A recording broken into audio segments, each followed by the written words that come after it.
네, 예고해드린 대로 오늘 3부는 정은경 보건복지부 장관과 함께하겠습니다. 전화로 만나보겠습니다. 자, 장관님 나와 계시죠? 네, 안녕하세요. 정은경입니다. 네, 요즘 대통령 업무 보고가 상당히 화제고 지켜보는 네. 국민 입장에서는 압박 면접 같다는 느낌도 좀 들었는데 어떻게 네. 어제 하실만 하셨습니까? 시간이 제한되다 보니까 충분하게 설명드리지 못해서 좀 아쉽긴 했습니다. 그래요. 네. 근데 더 넓게 봐서 장관직은 하실만 하십니까? 어떻습니까? 현안이 너무 많아서 네. 열심히 하고 있습니다. 그래요. 지난 5월에 저희가 모신 적이 있어요. 그때 네. 장관님께서 20, 30년 내다보는 의료개혁 로드맵이 중요하다 이런 말씀을 남기신 바가 있는데 네네. 어떻게 다 짜셨습니까? 지난 11일에 의료계 또 사회 각 분야 추천을 받아서 의료혁신위원회를 출범을 시켰습니다. 네. 그래서 의료혁신위원회에서는 현안에 대해서도 검토 자문해 주시지만 좀 더 구조적인 문제, 20, 30년을 내다볼 수 있는 그런 구조적인 문제에 대한 논의를 하고 혁신 네. 로드맵을 만들 계획입니다. 음, 또 국민들이 좀 직접 참여하실 수 있게끔 시민 패널을 만들어서 네. 수기 과정을 거쳐서 이렇게 좀 합리적인 대안을 모색해 보고자 하고 있습니다. 예. 근데 아마도 핵심이 될 게 지역, 필수, 공공의료 강화 이거일 거고 네네. 보건복지부가 또 내년 목표 가운데 하나로 이걸 제시를 하셨던데 네네. 핵심적인 방안이 뭐가 될까요? 지역 필수 공공의료가 저희 보건의료 정책의 핵심 아젠다인데요. 네. 쉽게 말하면은 이제 국민이 어디에 살든지 필요한 서비스를 받도록 만들겠다라는 것입니다. 네. 그래서 이걸 하기 위해서 현재는 이제 중증 필수 의료가 수도권이나 일부 대형 병원에 집중되어 있고 지역 의료 공백이 심화되고 있기 그렇죠. 때문에 그렇죠. 가장 중요한 문제입니다. 네. 저희가 생각하는 것은 몇 가지가 있는데요. 지역 단위로 좀 최종 치료 병원이 필요하기 때문에 국립대 병원을 이런 지역 필수 의료의 핵심으로 육성해서 구심점을 삼아 민간과 공공의료기관의 네트워크를 가지고 지역 내의 문제를 해결할 수 있게 만드는 거가 첫 번째고요. 예. 두 번째는 이제 필수 의료에 대해서 이제 적절한 보상을 하고 또 여러 가지 의료 사고에 대한 안전망을 만들어서 추진하는 거고, 특히 이제 응급이나 외상분만처럼 위험은 높은데 보상이 낮은 분야는 수가를 높이고 또 지역에서 지역 의료를 강화할 수 있게끔 특별 회계를 만들어서 네. 예산을 가지고서 실행력을 높이는 것들이 있고요. 더 중요한 거는 또 안정적인 의료 인력을 확보하는 문제가 이제 포함되어 있습니다. 그 지역 의사제 지금 법안이 국회를 통과하기도 했는데요. 이건 네네. 어떤 모델로 이해를 하면 되는 걸까요? 지역에서 근무할 수 있는 의사를 일부 의대 정원에서 일부 비율을 정해서 양성하는 내용이고요. 네. 가능하면 그 지역에서 선발하고 또 지역 의료의 적절한 그런 수련 과정을 거쳐서 한 10년 정도 복무할 수 있도록 전폭적으로 지원할 계획에 있습니다. 네. 그래서 예를 들어서 좀 지원을 하고 그 조건으로 졸업 뒤에 예를 들어서 뭐 한 10년 정도는 그 지역에서 의사로 네. 일할 수 있게 한다 네. 이런 거잖아요. 네, 그러니까 단순히 정원만 늘려서 되는 문제는 아니고요. 그러니까 제대로 된 수련과 지원을 하고 또 그 의사들이 정착할 수 있게끔 정주 여건이나 네. 아니면은 지역의 의료 기관의 역량을 같이 높이는 것들이 같이 진행이 돼야 가능할 것 같습니다. 근데 지금 의료계 일각에서는 네, 이게 좀 지역에서만 하게 되면 충분한 임상 경험을 쌓기가 어렵다. 네. 그다음에 얘기했던 뭐 교육 격차가 발생할 수 있고 사회적 낙인이 찍힐 수도 있다. 이런 점을 지적을 하던데 이건 어떻게 보세요? 현재 그 비수도권 의과대학에서도 많은 의사 인력을 양성하고 있기 때문에 지역에서 수련받고 교육받는다 그래서 뭔가 전문성이 떨어질 거라고 생각하는 거는 좀 아닌 것 같고요. 이제 말씀드린 대로 이제 국립대병원이나 다른 그 지역 의대에 대한 교육 과정이나 이런 것도 같이 개선이나 지원이 필요하겠습니다. 그래요. 공공의대 별도 정원이 될 수 있다고 하셨던데 이건 어떤 얘기입니까? 공공의대는 이제 새로 신설되는 의과대학이다 보니 기존의 의대 정원이 아니라 네. 추가로 확보된 정원에서 공공의대 정원을 논의하겠다는 의미로 별도라는 말을 썼고요. 네. 현재 의대 정원은 수급추계위원회에서 추계를 하고 있기 때문에 그 추계 결과를 존중해서 네. 보건의료정책심의위원회를 통해서 충분한 논의를 거쳐서 네. 공공의대의 정원을 포함해서 정원에 대한 얘기는 논의를 하도록 할 계획입니다. 의대 정원과 관련해서 현재 상태에서는 일단은 백지 상태 이렇게 이해를 하면 되는 겁니까? 현재는 수급추계위원회가 독립적으로 그 의사 인력에 대한 예. 추계를 하고 있어서요. 예. 이제 그 결과를 좀 보고 그 예. 결과를 이제 정책적으로 좀 판단해서 법정 기구인 보정심을 통해서 논의를 할 계획입니다. 그 윤석열 정부에서 의대 정원 일방적 확대로부터 이제 비롯됐던 그 의료 대란이 네. 지금 시점에서 모두 해소가 됐다고 평가를 하세요? 한 2년 정도의 수련 공백과 또 의료 공백이 있었기 때문에 아직은 정상화가 다 됐다고 보기는 어렵고요. 예. 그 후유증을 해소하는데 한참 동안의 시간이 걸릴 것 같습니다. 그 대표적인 후유증이 어떤 게 있습니까? 지금은 이제 전공의 수련에 대한 부분들이 한 2년 공백이 있어서 예. 전문의가 배출이 안 되고 있고 또 공중보건의사가 부족하고 군의관이 부족하고 하는 그런 전반적인 그 의사 인력의 수급 문제가 중단된 그런 문제가 있고요. 예. 또 전공의들이 복귀를 했지만 복귀율이 좀 낮고 또 의과대학 학생들도 복귀를 했지만 이제 의사 시험이라거나 하는 그런 그 후속 작업들이 여전히 남아 있기 때문에 네. 한동안 그 의정 갈등으로 인한 후유증을 정리하는 문제도 상당히 진행이 돼야 될 것 같습니다. 그 응급실 뺑뺑이 문제 있잖아요. 네네. 이거는 지금 의료 대란으로부터 비롯된 현상이라고 봐야 되는 겁니까? 아니면 별도의 원인이 또 있다고 봐야 되는 겁니까? 응급의료는 굉장히 오래된 문제이고요. 예. 많은 보건의료의 문제가 응급의료에 담겨 있다고 생각을 합니다. 예. 이게 이제 코로나를 거치고 또 의정 갈등을 거치면서 좀 더 그 악화된 측면이 있기는 합니다. 예, 그래요. 그럼 이거 해법은 어떤 게 될 수 있는 겁니까? 저희가 생각할 때는 그 응급 환자를 최종적으로 치료해 줄 수 있는 역량이 부족한 게 제일 문제라고 생각합니다. 그래서 중증 응급 환자 치료 역량을 높이는 게 가장 중요하고요. 치료 역량이라는 게 꼭 대형 병원 응급실을 안 가도 다른 데 가서 치료받을 수 있게 해야 되는데 이 말씀이신가요? 예를 들어서 응급 수술을 하거나 응급 시술을 해야 되는 거는 시간 안에 적정한 시간 안에 의사나 의료기관이 준비가 돼야 되기 때문에 그렇죠. 24시간 365일 전국에서 이게 대비가 돼야 되는 상황이거든요. 네. 전체적인 역량이 좀 부족한 게 문제의 근원의 원인이 있다고 생각을 하고요. 예. 그래서 최종 치료의 역량을 중심으로 응급의료기관을 좀 재편하고 또 거점 권역외상센터를 지정하거나 아니면은 각종 심내혈관 질환 센터를 확충하는 등 응급진료 인프라를 높이는 작업이 첫 번째 있어야 될 것 같고요. 네. 두 번째는 이제 응급 환자를 수용성을 높이기 위해서는 이제 의료진이 갖는 사법 리스크를 좀 줄여줘야 됩니다. 그리고 고난이 수술이나 고난이 응급진료를 하는 거에 대한 충분한 보상이나 아니면 24시간 대응을 해야 되기 때문에 그런 거에 대한 기회비용에 대한 지원 등이 필요할 거라고 생각하고요. 예. 마지막으로는 이제 그 응급 상황에서 환자가 적정한 병원을 제 시간에 찾을 수 있게끔 이송 체계를 고도화하는 게 필요합니다. 그래서 저희 생각에는 이제 지역별로 응급의료 상황실에서 이런 중증 환자에 대해서는 이송하고 전원을 좀 통합 관리할 수 있도록 그런 컨트롤 타워를 좀 강화하는 게 필요하다라고 생각하고 있습니다. 이제 그런 구조적인 문제는 알겠는데요. 네. 그러니까 수용 여력이 있음에도 불구하고 일단 거절하고 보는 이런 현상도 좀 있다고 봐야 되는 거 아닐까요? 아까 말씀드린 그런 그 최종 치료를 못하는 경우에는 응급실이 수용을 못하는 부분도 있고 네. 또 사법 리스크에 대한 우려도 있기 때문에 그런 네. 부분들을 해소시켜줘야 원활하게 이송이 될 거라고 생각합니다. 지금 어제 이재명 대통령이 기피과가 생기는 거에 대한 그 대책을 세워야 된다고 이제 주문을 했는데 네네. 이 기피과가 좀 여러 가지가 있는데 응급의학과도 여기에 포함이 된다고 봐야 되는 거죠. 네, 응급의학과도 포함이 되고요. 예. 주로 응급 수술이나 시술을 하는 그런 과목들이 해당이 될 수 있습니다. 그리고 최근에는 또 소아 진료하는 의료진들이 많이 줄어들고 거기에 특히 또 응급 진료를 담당하는 의료진들이 줄어들어서 네. 그런 부분들이 문제가 되고 있습니다. 그럼 대책은 어떻게 세우고 계세요? 아까 말씀드린 그런 최종 치료 역량을 좀 높이는 방향으로 의료기관을 재편하는 부분과 이제 좀 단기적으로는 의료사고에 대한 안전망 부분, 수가보상 부분들은 좀 단기적으로 추진을 할 계획을 가지고 있습니다. 알겠습니다. 그리고 이제 어제 그 업무 보고가 있고 나서 오늘까지 이제 주되게 보도되고 있는 내용 몇 가지 좀 여쭤볼게요, 장관님. 네네. 탈모 치료제, 네네. 비만 치료제, 네. 이거 지금 어떻게 풀 계획이세요? 탈모는 이제 젊은 층이 중요하게 생각하는 문제라는 말씀이 있으셨는데요. 예.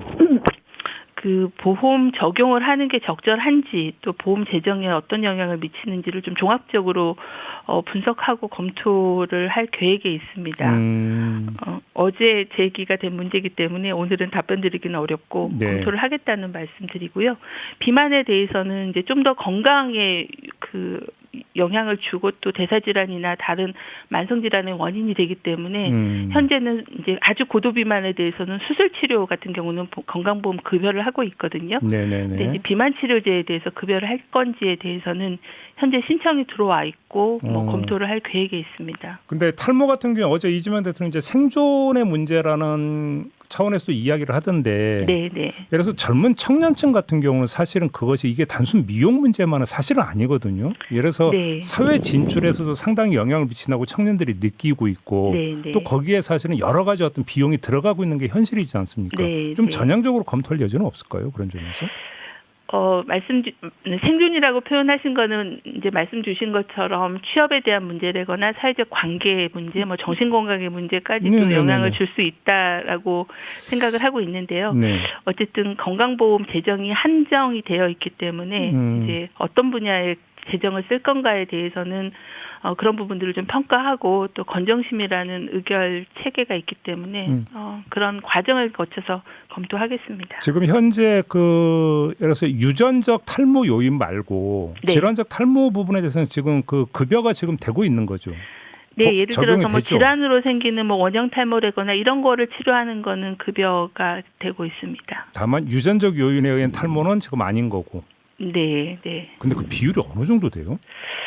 제가 정확하게 통계를 갖고 있지는 않아서요. 네. 아무래도 유전적인 탈모가 훨씬 많다.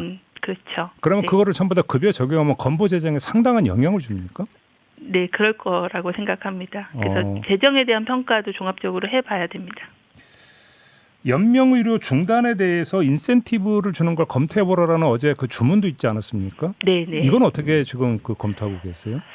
연명의료 부분은 그 비용에 대한 지급은 이제 말씀을 주셨는데 이제 제가 생각할 때는 비용과 그 연명의료 치료를 연계하는 거는 좀 사회적인 논란이나 도덕적인 문제 제기들이 나올 수 있기 때문에 그런 윤리적인 측면도 같이 검토를 해야 된다고 생각하고요. 예. 이제 사전 연명의료에 대한 결정하는 과정이라거나 아니면 연명으로 단기에서 계획을 세운다거나 하는 좀 더 종합적인 대책이 같이 진행이 돼야 될 거라고 생각합니다. 그러면 연명 의료에 대한 어떤 그 좀 마스터 플랜이라고 해요. 종합 대책이라고 하는 것들을 강구를 하고 있다는 말씀이실까요? 네, 저희가 이제 연명의료 제도를 도입을 해서 운영을 하고 있는데 제기되고 있는 문제점들이 있기 때문에 그런 부분들을 좀 보완하는 계획들을 마련을 하겠습니다. 보안 방향은 주로 어느 쪽에 맞춰져 있습니까? 그러면? 그 사전 연명의료 계획서를 작성하고 있는데 숫자가 늘어나고는 있지만 아직은 좀 부족해서요. 그 네. 부분에 대한 홍보나 아니면 등록할 수 있는 기관들을 좀 넓히는 것들이 필요할 것 같고요. 네. 실제 이제 연명으로 단계에 들어갔을 때는 이제 의사들이 그걸 잘 판단하고 또 집행할 수 있게끔 하는 그런 현장에서의 문제점들을 좀 개선하는 것들 이런 것들이 필요할 것 같습니다. 그 국민 의료비 부담 완화도 내년 주요 정책으로 제시가 됐더라고요. 근데 네네. 사실 의료비 부담이라는 게 꼭 치료비만이 있는 게 아니라 간병에서 이제 발생하는 비용도 상당히 크거든요. 네네. 이거에 대한 대책은 어떤 게 있을 수가 있을까요? 중요한 국정과제 중에 하나가 요양병원의 간병비를 건강보험에 적용하는 것입니다. 네. 그래서 이제 의료 역량이 높은 요양병원을 선정하고 또 의료 중증도가 높고 그리고 간병 필요가 높은 환자부터 간병비의 본인 부담금을 현재는 100% 본인 부담하고 있는데 이것을 한 30% 정도까지 줄이는 그런 것들이 계획에 있어서 내년도에 이 제도에 대한 설계를 하고 추진을 할 계획에 있고요. 예. 또 의료급여 환자들은 이제 부양비 때문에 의료급여 못 받으신 분들에 대해서는 부양비를 폐지하고 또 부양의무자 기준도 완화하는 것들을 통해서 의료급여에 대한 부분도 개선할 계획을 가지고 있고요.